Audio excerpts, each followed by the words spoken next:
Tole akkam jirtu kabajamtoota hordoftoota keenya.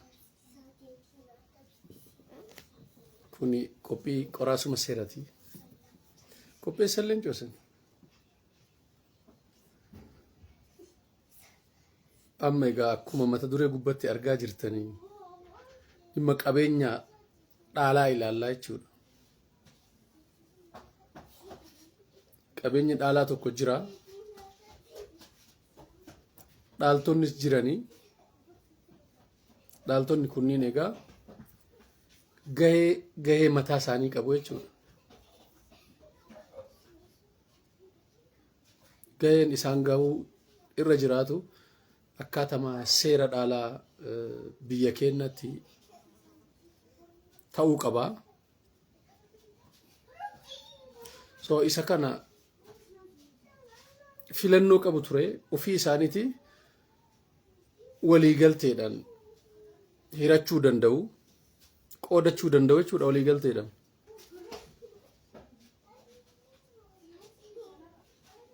Yogguu isaan waliigalteedhaan qoodachuu hin dandeenye dhimmichi gara mana murtii deemaa jechuudha. Akkasumallee immoo qabeenyi kun qabeenya akaakuudhaan yookaan gosaan qoodamuu hin dandeenye yoo ta'e carraan jiru maali? Manni murtii carraa akkamiitiin qabeenya kana gahee dhaaltota tokko tokko isaaniitiin gahaa?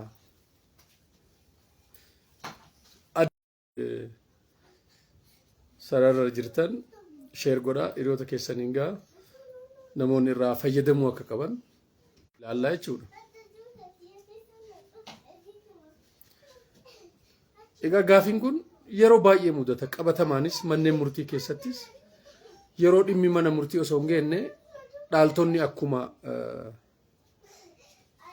seerri dhaalaa kennan hayyamaa jechuudha. Ofii isaaniitii waliigaltee barreeffamaatiin, waliigaltee barreeffamaa immoo qaama aangoo qabu waliigaltee mirkaneessee galmeessuudhaaf qaama aangoo qabu yookaan ammoo mana murtii biratti waliigaltee san raawwatanii fedha isaaniitiin qoodamuu akka qaban seerri dhaalaa kennan mirga akkuma kenneef.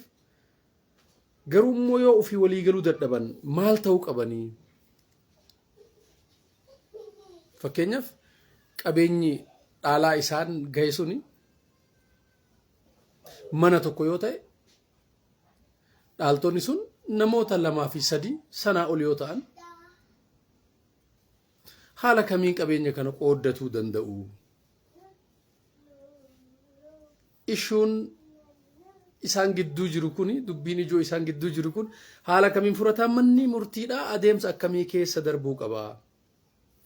Gatiin tilmaamaa hoo kan yeroo himannaa saaqanii sanii moo kan galmaahee jiru moo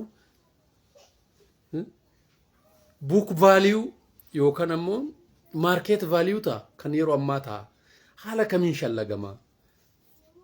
Shallaggiin gatiidha manicha haala kamiin shallagamaa waan jedhullee bal'inaan waliin ilaalla waan ta'eef qophii kana egaa namuu irraa akka fayyadamu seera beekuun qaroomina akkuma jenne qaroomuu qabna. Seera beekuun haqa ofillee eegsisuudha, haqa namas kabajuudha. Seera beekuun qananii miti. Knowing the law is not luxury. Luxury miti jechuudha seera beekuun. Namuyyuu beekuu qaba. Seerri kan garee takkaa qofa miti, kan dureeyyii qofa miti, kan hiyyeessaa qofas miti. Kan dureessatis, kan hiyyeessatis, kan abbaa taayitatis, kan dhiiratis, kan dubaraatis jechuudha. Kan amantaa tokko qofa miti, kan gosa tokko qofa miti, walqixa tajaajilaa jechuudha. So egaa kanaaf dhimmi jabduun amma qophiin qoraasuma seeraa qabattee isin dhiyaatte dhimmuma mata duree irratti agartan kana. Egaa carraan jiru erga isaan mana kana walii galanii qooddachuu hin dandeenye carraan jiru manni murtii caalbaasiidhaan manichi akka gurguramu ajaja dabarsuudha jechuudha. Qaamni dhimmi ilaalu wajjin bulchiinsa magaalaa, biiroo daldalaa, warra lafaa wajjin qaamolee egaa as keessatti milkaa'ummaa caalbaasii kanaatiif hin barbaachisa jedhee itti amanu manni murtiidha beeksisee kallattii saniin caalbaasiidhaan ta'uun dirqamaa jechuudha. Caalbaasiin kunillee nagaa caalbaasii akkamii yoo jenne caalbaasii ifaa ta'a jechuudha. Caalbaasii ifaa ta'a. Gatiin ka'umsaa manichaa hoo yookaan ammoo gatiin caalbaasii kanaaf ta'uu qabu gatii akkamii? Adeemsa himannaa kana keessatti baatii 4 baatii 3 turuu danda'a jechuudha. So har'a caalbaasiin kun gatii yeroo walimannaa sana yookaan ammoo galmaa'ee waajjira dhimmi ilaalu bulchiinsa manneeniitii irratti aangoo qabu bira kan jiru sana moo gatii har'aati? Egaa book value jennaan isa sana. Gatii galmaa'ee jiru sana moo gatii akkamii ta'uu qabaa? Gaafin jedhus yoo dhihaate booda sa'a 3 booda boru guyyaa 3 guyyaa 4 torbaanin booda ji'aan booda hin jirtu jechuudha. Market value yookaan market price magaalarra jiru jechuudha. Gatii yeroo san jiru. So dhimmoonni akkanaa kun egaa beekuu qaba jechuudha namni kenna. Caluma jedhee garuma seeraa garuma mana murtiitti fiiguu osoo hin taane qabeenya akkasii kun yoo nu qunname kan qoodachaa deemnu mana tokko yoo ta'e mana tokko tan ammoo akaakuun addaan qoodachuu yoo kan hin dandeenye ta'e waliigaltee kennan ammoo gurgurree kan maallaqa sana gahee nu gahu fudhachuu hin dandeenye yoo ta'e manni murtii adeemsa kam keessa darbeeti qabeenya dhaalaa kana nuuf hiruu danda'a adeemsa jedhu kanallee beekuun barbaachisaadha jechuudha. So haala kanaan dhimmoonni akkanaa kun egaa furmaata argachuu danda'u jechuudha. Egaa kan biraa immoo kaleessa actually maxxansee ture namatu waan gaafate. Miliyoona 2 ta'u 100,000 ta'u 200,000 ta'u dhimma kiyya abukaatoodhaan walii gallee maallaqa kaffalee fi garuu immoo mana murtii aanarraa jalqabee hanga manneen murtii oliyyannootti dhimmicha injifachuu hin dandeenye akka hubachuuf isinii tolu narratti murtaa'ee himataa ture jechuudha. Namni sun himataa miti. Himadheen abukaatoodhaan narratti waan jedhu wayii kaase. Egaa dhimmoonni akkanaa yookaan ammoo yoon injifadhe qofaa hojii seeraa keessatti wantoonni akkasiin jiru jechuudha. Kanarra maal hubanna egaa ogummaan seeraa yookaan abukaattummaanii inshuraansii miti jechuudha. Qabsiisa inshuraansii wayiiti miti jechuudha. Keezii yoo mo'adhe qofa maallaqa kafala yookaan anis yoo mo'adhe qofa maallaqa abukaattummaa kana naaf kafalta wanni jedhamu hin jiru jechuudha. Ogummaadha. Ogummaan immoo adeemsa sirna seeraa mataa isaa qaba. Adeemsa keessa dabruu qaba. Himataa fi himatamaan gareen lama bakka tokko moo'uun iman jirre jechuudha.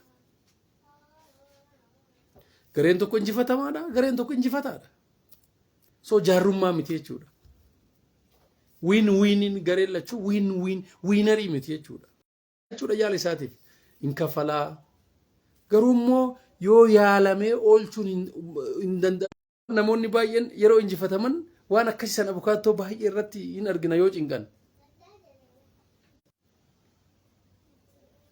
Yoo keezii kee wiin godhe qofa yoo kana keezii kan injifadhe qofa maallaqa naa kafaltaa hin jedhu innis hin danda'amu jechuudha. 15 dhimmi yakkaa yoo ta'e immoo hanga 50 ta'uu danda'a. Haaluma isin irratti walii galtan saniin ta'a jechuudha. So egaa kana walumaa galatti ogummaa silaa dhaabbileen seeraa baay'een isaanii kasaaranii hin cufatu jechuudha. Dhaabbileen seeraa sadarkaa addunyaatti beekaman dhaabbileen hin injifatamne hin jiran. Akka dhaabbileetti illee amma firmiin akka nama dhuunfattis ta'e akka waldaatti illee yeroo ijaaramanii hojjetan luuziin godhu jechuudha. Kanaaf egaa dhimmi waliigalteen abukaattummaadhaa yoo injifatame yookaan ammoo yoo injifadhe qofaa miti hin jedhamu jechuudha.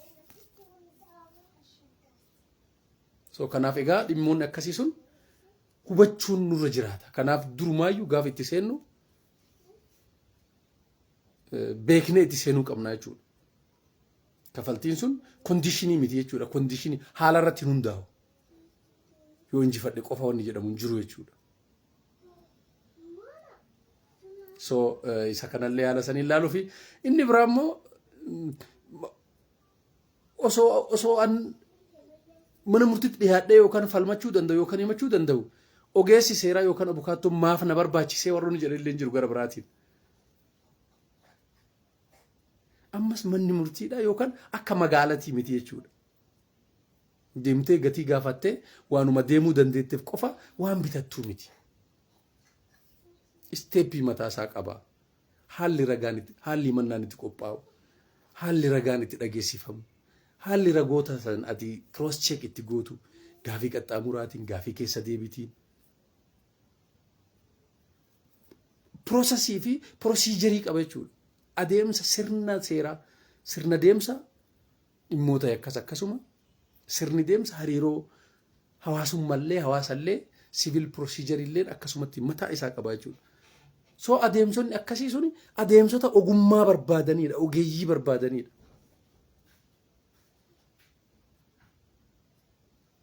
Ogeeyyii barbaada jechuudha wanti hunduu ogummaa barbaada. Malee silaa namuu fi ogeessi seeraa abbaan alangaadha abbaan seeraa yeroo himataman bar abukaattoo qabu isaanumtu.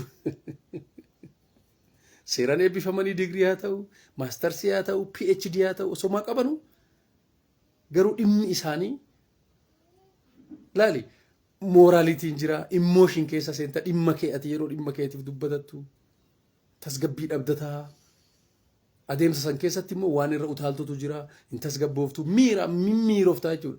Seerri immoo miiran ala miira miti seerri. Law is not emotion. Ragaa namaa haa ta'u, ragaa barreeffama, ragaa teeknikaa haa ta'u, ragaa ogeeyyii. So dhimmi seera haala sanii waan deemuufi ufii keetii dhaddachara dhaabbattee deemu caalaa ogeeyyotaan gaafa deemame ogeeyyumti seeratu ammoo gaafa rakkoon isaan qunnamu ogeessa isaan barbaachisa. Ogeessuma seera akka isaan hiriyaa isaanii isaan barbaachisa waan ta'eef amaluma namarraa qabee waanuma amma kaafne kanaan kan biraa waan amma duratti kaafne sana bar osoo fakkeenyaaf waan injifadheef maallaqa san akkamitti deeffadha namni jedhu suni waan injifatameef osoo ammaa waa hunduu injifatuu qofa taate daal dhimma tokko injifatuudhaaf strongly ragaa keessi barbaachisaa, ragaa namaa si barbaachisaa, ragaa barreeffamaa si barbaachisaa. Kana ala calum jedhee si murtaa'u jechuudha. Sila bar odoo akka ati mootu abdii si bakka himmoota dhimma kana jedhee kan waadaa si galu taate abukaatoon achumatti moo'uu kee dikleer si godhuu qaba jechuudha. Sila si ibsuu qaba, si dubbisuu qaba. Kanaaf dabree hanga mana murtiitti inni moota siin jedhe manni murtii immoo ragaa san hundasaa bitaaf mirga wal bira qabee madaalee sirna madaallii ragaa keessa dabarsee murtii kennaa jechuudha. Kama manni murtii aanaadha abbamti murtiitu murteessu manni murtii godina oliyyeenoodha yeroo diigu argaa jirtanii yeroo cimsu yeroo diigu yeroo immoo gadi deebisu haga mana murtii federaalaa waliigalaa dhaddacha ijibbaatatti so hammas deemaa jechuudha. So abbamti seeratuyyuu hin injifatta siin jedhuu hin danda'u jechuudha dhimmicha laala waan ta'eef naamusaa mitis waan ta'eef haala saniin wantoota akkanaa kana qophiin qoraasuma seeraa kan isin hubachiiftu malee dhimmootuma keewwanni kun kana jedha keewwanni kun kana jedha namni nama arrabsee hagan adabama abaluun tokko na arrabsee hagam na adabsiisa seerri kasiin jedhu akkamitti si arrabsuu sana si qaanessuu sana maqaa si balleessuu sana seera duratti pruufsii ta'uu qaba jechuudha mirkanaa'uu qaba jechuudha ragaa qabdu walitti qabdee. Kanaaf namni yeroo baay'ee yeroo namni abaluun tokko yoo dhimmicha keessa isaa beeku malee waggaa hagan adabama baatii hagan isa san keessa baanee bal'isnee fageessinee dhimmi seeraa dhimma jiruu fi jireenyatii dhimma guyyuu sochii guyyaa keessatti nu qunnamuudha. Waliigaltee gootanii jirtu jechuudha. Atis immoo achi yoo geette maallaqa hanga gatii baajaajaa yookaan taaksii sana achi geettee kaffaluudhaaf waliigaltee gootee jirta jechuudha gara biraatiin. Ajajjuu beektee namoonni gariidhaan baay'een isaanii osoo gatiin beekne dhaqanii ajajanii fa'aa waan hin taanetti seenu beekuu qabda jechuudha dursitee. So hamma sana hubannoon seeraa beekumsa qabaachuun hammasitti sadarkaa ittiin babal'ate qabaa jechuudha. Biqiltuun ollaa keetii tokko osoo dallawa kee keessatti damee baasee akkam goota? Dallawa kee keessatti damee baasee yeroo roobni jiru sirratti gadi coba. Hujii fa'aa jara si dhoorga dallawa kee keessa jira. Kaatee ta'uu muruu dandeettaa? Ollummaanis jira jechuudha. Hubachiistaa inni mattaa. Mee abbaa abaluu inni kun abboo silaa bareedamaa haa ta'u. Mee asii waan akkasaa kan na dhoorge osoo jettaan barachi deebisuun fa'aa dadhabamee fa'aa cimoomee mukichi osoo duraan ittiin dubbanne fa'aa dhiifte ollummaa ganaa muruudhaaf aga deemamutti jechuudha. So yoo inni didee carraa akkamii qabda? Nachi firii mudhuqaa wayii maangoon ofii hundeen isaa kan Mr. X ollaa keetii gama jiruudha. Firiin isaa immoo dameen isaa asiin sirratti dhufee babareedee si dura taa'ee maal goota? Akkam goota? So dhimmoota akkanaa kana laallaa jechuudha. Dhimmoota akkasii sana. Just hiriyaan kee baay'ee jaalattu. Hello, akkam nagaadha. Guyyaa boruu sa'a laaqana hoteela Abalu jedhamutti laaqana waliin nyaannaa. Si anatu si affeeraa siin jedha.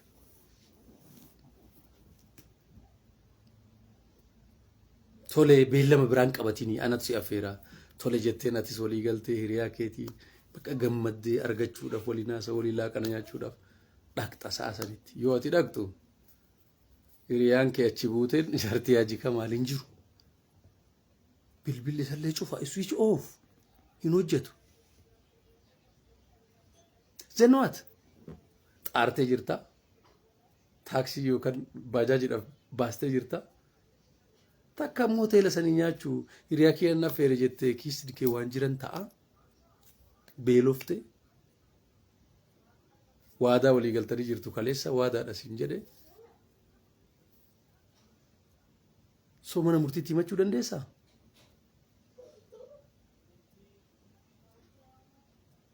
So eloot waa baay'ee jira jechuudha. Egaa waadaan hundi social contractidha kun amma legal contract maatii waadaa hawaasummaati. Waadaa hawaasummaa kana immoo na jalaa diigee baluu jechuudhaan haalli itti agartee mana murtii dhaabnee miidhaan damage miidhaan wayii gahee jira. Beenyaa hammana haanaa kaffalu beenyaa mul'ataa beenyaa qabatamaa. Fakkeenyaaf cidha qabdaa jennu yeroo ammaa cidha egaa dikoorii barbaada.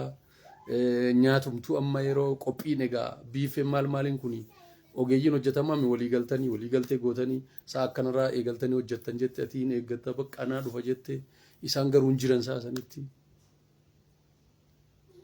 So keessummoota keetii sirnaan haala gaariidhaan keessummeeffachuu hin dandeenye akkanaa kanaan mana murtiititti beenyaa kee beenyaa hamileedhaa rakkoo waan sirra gahe sana himachuu dandeessaa jechuudha. Himachuu dandeessaa jechuudha.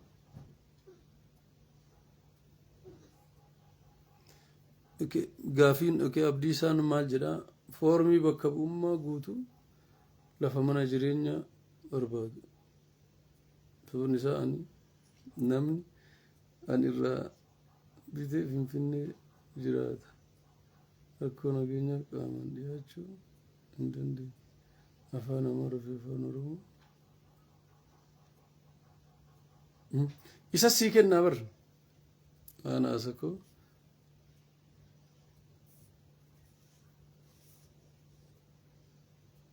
Abdiisaa Abduu. So walii galtee amma ka isaa rakkoon qabu. Namni ati irraa bittu Finfinnee jiraata yoo ta'e isatu bar achi si erguu qaba. Ati bakka bu'ummaa fudhachuudhaaf isa biratti argamuu hin dirqamtu. Bakka buufataa san jechuudha ka dirqamu. Qaaman biiroo abbaa alangaatti dhiyaatee bakka bu'ummaa sanii ka kennu eessa taa'eyyuu raawwatee inni nama bakka buufatu tokkoof erguu danda'a bakka kamuu taa'ee malee ati achi akkam goota wanti ati mallatteessu tokko hin jiru waan ta'eef bakka bu'ummaa yoo fudhatte.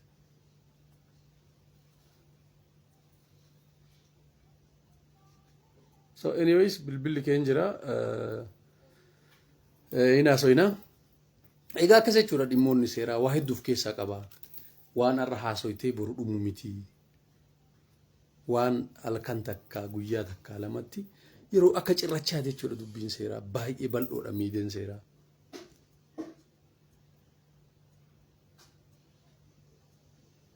So amma gaafii mamma abdiisan kaasu kanarraa yoo kaane lafa mana jireenyaati.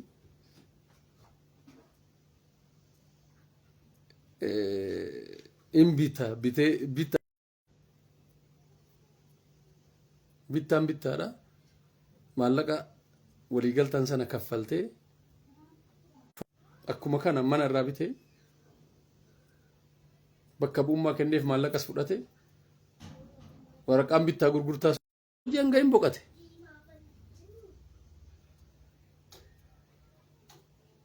So dhaaltonni hin dhufan mana kenna mirga qabanii jechuudha.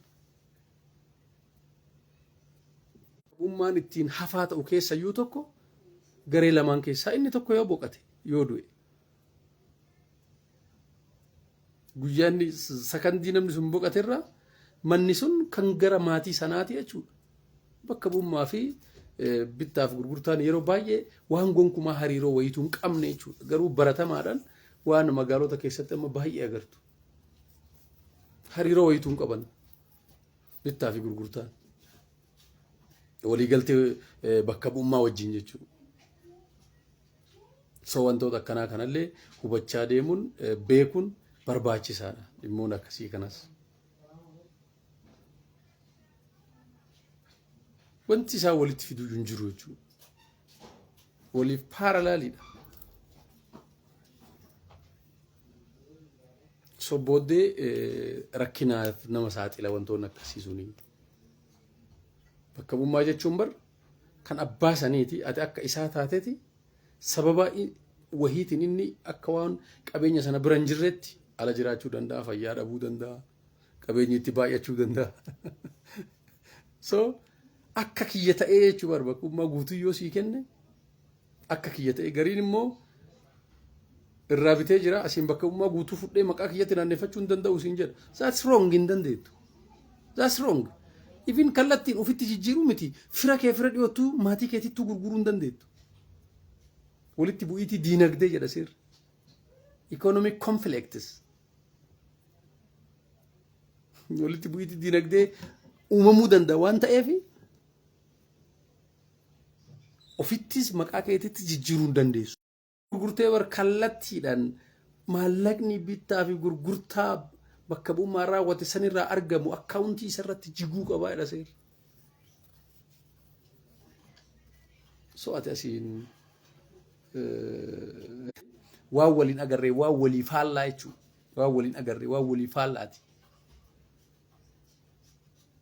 Garuu immoo namni keenya baay'een isaa hin hubatan malee waliigaltee san silaa gaafa kennu gaafa fudhattan waan akkasii keessa isintu beeka waan ta'eef qaama sadaffatti akka dabarsu yoo jedhu sana maqaa ofiittillee naannessuu akka danda'u keezin achi amma bakki jirtu. Eenyumtuu isiniif hin uumama kana. Maqaa ofiittillee naannessuu akka danda'u jedhee osoo galchisiise. It's possible. Hin dandamaa jechuudha bakka sanillee. Argattanii miti keessitan haa. Isin dho'isu jedheeti ani akka warra kaan. Inni biraa immoo fakkeenyaaf namni wayii ala jira mana naabitii siin jedha. Adaamaa yookaan Asallaa Finfinnee mana naabitii siin jedha. ati kanoo fudhattee sirratti ergeera mana dhaqxee bittaa gurgurtaa walii galtee maqaa keetiin dibbin goote bitta. Hin beekamu boru yoo walitti buutan ilma namaati waan ta'eef ati maatii qabaachuu dandeetta maqaa keetiin godhattee jirta haadha warraa qabaachuu dandeessa maqaa keetiin gootee jirta. Abbaan maallaqaa garuu kan itti dafqe biyya ormatti itti miidhamee waa baay'ee dalage suni dhabuu danda'a jechuudha. Ati boru lubbuu qabdaa osoo boqattee maatiin kee koo maqaa abbaa kennatiin jiraadha. Alright dhaaltota jechuudha seerri sanuma jira. Seerri hariira hawaasaa 1195 kanumadha jechuudha. Kan nama maqaan galmaa'ee sana qabeenyi tokkodha. Tilmaama duraati beeku. Kana fashaleessuun garuu hin ulfaata. Hin ulfaata. So isallee maaltu gochuun irra jiraata? Walii galtee bittaa fi gurgurtaa sana keessatti manni kun maallaqa Mr. X'iitiin bitamaa jira bitamaa. Maqaa koofte biyya akkanaa nama jiraatu. Kan bitamaa jiruuf faayidaa maallaqa isaatiin faayidaa isaatiif jedhameeti walii galtee sanitti hidhamuu qaba jechuudha. Yookaan immoo bakka bu'ummaa sii kenna bakka bu'ummaa saniin attaachi gootee wal qabsiistee bu'uura saniin bituu dandeessa malee yeroo tokko tokko amma waa baay'eetu uumamaa jira maatima gidduutti. Haadha fi intala gidduutti, abbaa fi intala, abbaa fi ilma gidduutti, fira gidduutti, obboleewwan gidduutti. Jaarran keessa jirru kun baay'ee ulfaataadha. Baay'ee ulfaataa waan ta'eef of eeggannootu barbaachisaa jechuudha. Hayxi namaa haquma namaati. Seerri barta diinoti. Seerri amma maddi maallaqa sanaa nama alaa sanan beeka. Garuu immoo ati asii maqaa keetiin galmeessitee taanan tilmaama jalqabaa pirizaamshiniin seerri kennu gammatuu mindannaa kan nama galmaa'ee jiru sanaa jedha. Dhiyeeffachuu mallee hin dandeessu jechuudha nagaa hima sanallee silaa manicha yoo dhabde maallaqa itti ergaa turte sana ammoo gara biraatiin eeyyoo bakka kanaa jiraadhee maallaqa kana risiitii kanaan baankii kanaan itti ergaa ture waan ta'eef ani kana jedheenii bitee manicha immoo argitee inni faayidaa ofiitiif oolfateera waan ta'eef maallaqa kiyya naa deebi'u jettee dhala wajjin gaafatuu dandeessa. Guyyaa galchite sanirraa isa godhuuf ammoo karaa seera qabeessatiin maallaqni sun tiraanzaaktii ta'uu qaba jechuudha. Waa baay'ee dhabdaa tan lafaa fuudhatti tan okayaa buutee sanii mana bitachuuf maallaquma harkaa qabdu sanuu dhabdaa jechuudha. So gaafuma hojii kana qophiin qoraasuma seeraa yoo eegaluyyuu an akka mataa kiyyatti wanni akkanaa kun waan baay'ee hawaasa keenya keessatti miidhaan hedduu hawaasa qunnamaa jiraachuu isaa waan argeef ulfaadha warroonni dhageeffataa jirtan warroonni laayikis godhaa jirtan sheeris godhaa jirtan qophiin qoraasuma seeraa teessanii dirree teessanii ta'irraa bartanii hojiin qophii qoraasuma seeraa inni guddaan seeraa fi nama walitti urgeessuudha jechuudha. Wal barsiisuu madaysuu irra deddeebi'uu dhugaa dubbachuudhaaf gaafa eegaluu fi amma garaagarummaa guddatu jira jechuudha. Irraa fayyadama bareera namni baay'ee ilaala. Akkasuma immoo namoonni baay'ee irraa fayyadaman kan naa bilbilan kan qaama wal agarree naaf himan akkan qophii kanallee addaan hin kunne sababa adda addaatiin namoonni even maaloo itti nuufuu qabdaa mala adda addaatiin namoonni ibsan hedduutu jira jechuudha. Amma baratanii jiru namoonni duraan qeeqa qofa jiraayii gaafa beekaa deemtu jechuudha. Waan haaraa wayii maayyuu maatii taata jechuudha. Dhimmoota akkasii wajjin maatii taata. Gaafas nafeeffatu. Akkasuma immoo faallaa kanaatiin bari namoonni maallaqaan hojjetanii ogummaa kana abukaattoon adda addaa faallaa kanas akka gorsi seeraa bilisaa kun natsaa የህግ ምክር ፕሮቮኖ ሌጋል ሰርቪስ jennu kun gaafa kennamullee hin fedhan. Waa baay'ee argaa jirra jechuudha. Hiriyoota akkasiis hin qaba waan ta'eef namoota beeka. Angilii hedduu laaluu qabu. Kan namoota baay'ee bobbaasanis jiru bara. Garuu immoo silaa kaayyoon namni yoo hubate. Abukaattoo mattuu dhufee bar isumaanuu diili walii godhee gatii walii galeen saniif kafaluu ragaa sirnaan isaa dhiyeessuufuu sila akkuma inni dhimma isan injifatuu isa gochuufu namni dura beekee dhufuu qaba jechuudha. Keessattuu jaarraa 21ffaa jaarraa teekinooloojiidhaan namuu bakkuma taa'u taa'ee fageenya kamirra taa'ee Anawar ulfaadhu guddaa galatoomii Anawar. So waa baay'eetu jira jechuudha. Waadaa fi waliigalteen amma waliigalteen waadaa ta'uu danda'a. Waadaan hundi garuu waliigalteen ta'uu jechuudha. Promise, agreement, contract.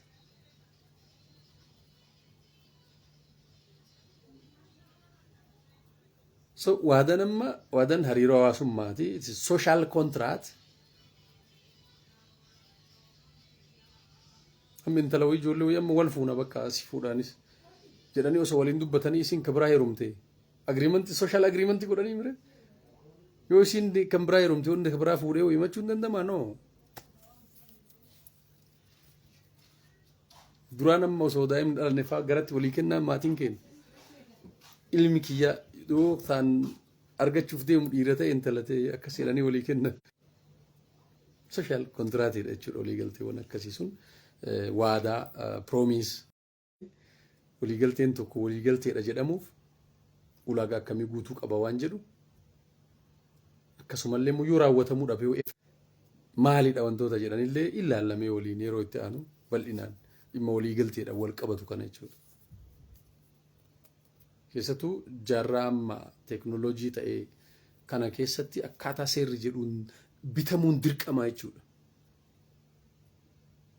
Seeruma irratti jechuudha. Har'a wal jaalattanii hiriyaan kee tokko jira seerri ka jedhu waliigaltee liqii maallaqaa 500 fi isaa ol yoo ta'e waliigaltee barreeffamaa malee hin godhinii jedha.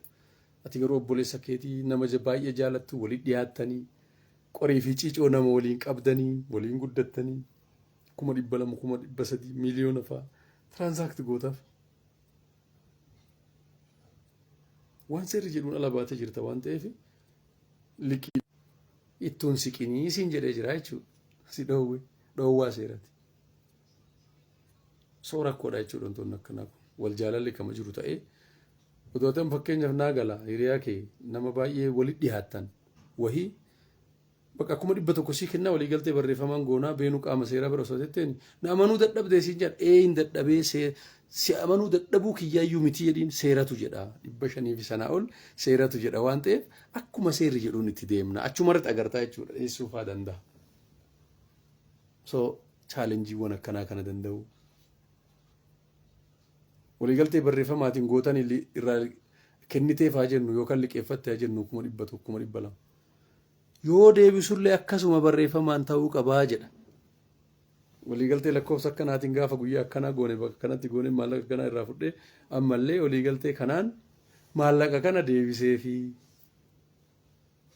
yoo sodaa rabbii dhabe akka seerri jedhutti harkatti sii kenne nama 100 dhiyeessin ta'u risiitii 100 dhiyeessin ta'uu jedha seerri dhaddachi jibbaatallee kanuma cimsee mirkaneesseera jechuudha. Keessattuu dubbiin dhaddachi jibbaataa yeroo baay'ee jennu kuni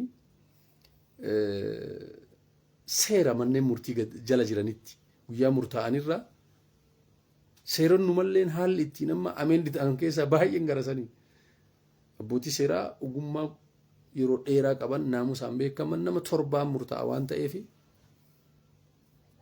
murtiileen dhaddachi jibbaataa amma haala kanaan kanaaf yeroo baay'ee hordofee kan karaa barreeffamaatiin karaa viidiyootiin yuutuubiidhaan tiiktookiidhaan feesbuukii kanaan federeeshin illee akkasuma yeroo baay'ee kan ogeeyyoonni seeraa bakka amma rakkoon guddaan isaan itti qunnamu bakka sanii jechuudha. Yoo isa san hordoftee isa wajjin deemin kufaatii keessa jiraachuu kee mul'isa jechuudha. So dhimmoonni seeraa kun dhimmi lafa baadiyyaatii wal qabate darbiinsa yerootii wal qabate waliigaltee lafa baadiyyaa ulaagaa akkamii guutuu qabaa eessatti mirkanaa'uu qabaa. So kanneen hundaayyuu seeraan hubachuun hamma dandame tartiibaan lafti magaalaa akkasii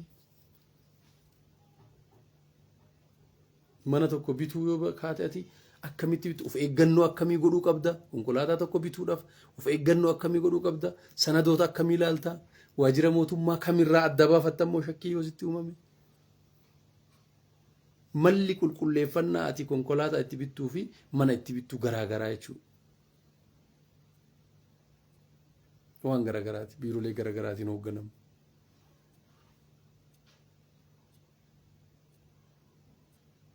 So dhimmoota baay'ee kaasuun hin danda'ama.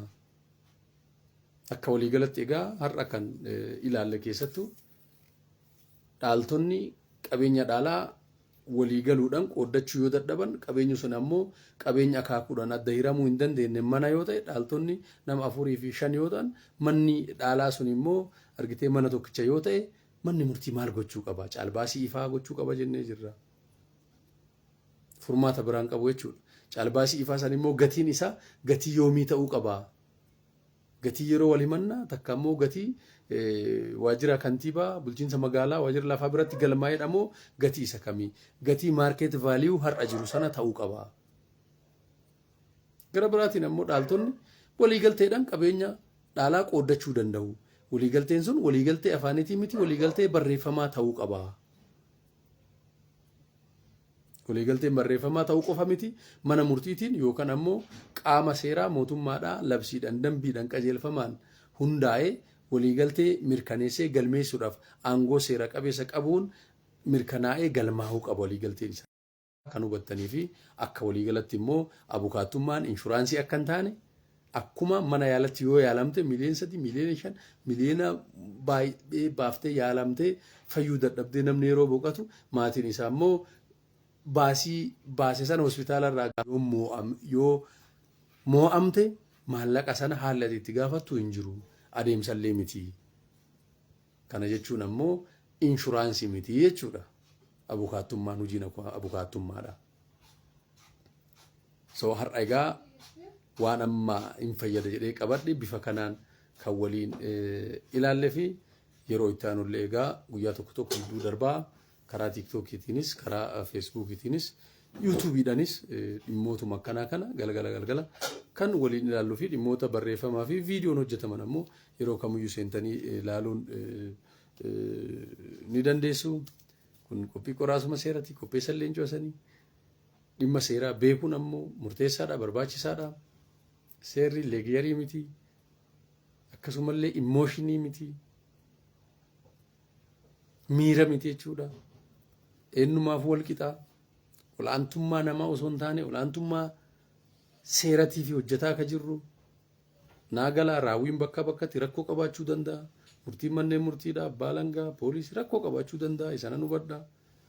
Garuu immoo asirratti kan jedhaa jirru yeroo baay'ee namoonni barreessan waan waraqamarra jira osoo adallam dhimma kiyyallee miti jechuudha inni. Seeraa karaa kabajeen karaa eeggateen karaa naamusaawaa ta'een hawaasa kenna hubachiisuudha qophiin qoraasuma seeraa kaayyoonis illee galmis illee kanuma kan ammoo ka gootu karaa bilisa ta'een qaama kamirraayyuu osoo loogne eenyumaafu osoo loogne kan hojjettuu fi karaa tolaan baasii